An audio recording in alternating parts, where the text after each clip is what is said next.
Have you ever taken a medicine and wondered how you can be sure it's actually safe and it's going to work? Well, it's not just a lucky guess. There's actually an entire process behind it, and that's where clinical research comes in. And if you're wondering, what does clinical research even mean? Don't worry, I got you. Welcome back to Intro to Biotech, Clinical Research, and Pharma. I'm your professor, Dr. Liz. In this course, we're breaking down the life science industry, what it is, how it works, and most importantly, how you can find your place in it. Clinical research is like building a house. Stay with me. You can't just throw up some walls and hope it stands forever. You need blueprints, permits, inspections, and approvals before anyone can move in. And that's clinical research, the inspection and testing phase before a drug can be approved and prescribed to patients. You may be wondering, so who actually runs these clinical trials? Great question. So let's break it down. To keep things simple, we'll start with research sites. You can think of these guys and gals like the construction crew. These are the hospitals, clinics, and academic centers where research studies happen. They recruit patients, collect data, and report back on how the drug is working. Sort of like a construction team that's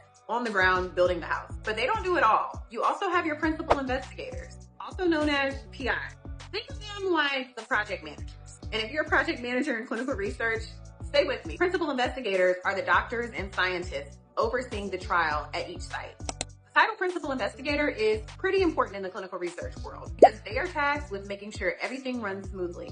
Just like a project manager makes sure a house is built correctly. And we all know that drug development costs money, so we can't forget about our study sponsors. You can think of these guys like the real estate developers.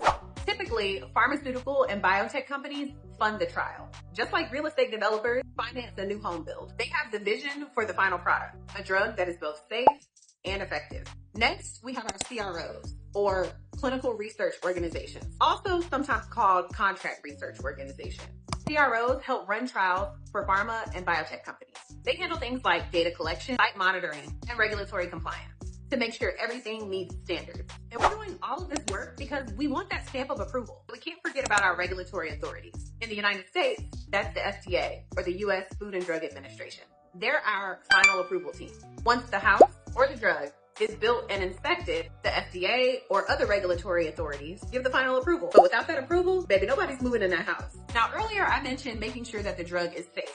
But how do we do that? Well, clinical trials are highly regulated. There are ethical guidelines, patient protections, and very strict reporting rules to ensure the clinical trial process is safe for patients, which is why most trials take years and cost millions of dollars because we cannot afford mistakes when it comes to patient safety. So now you know, clinical research is basically the quality control process before a new drug hits the market. And this week we're turning things up a notch. I got some homework for y'all. Drop a comment with the name of a clinical trial that's going on in a city near you. I'll give you a hint. Check clinicaltrials.gov.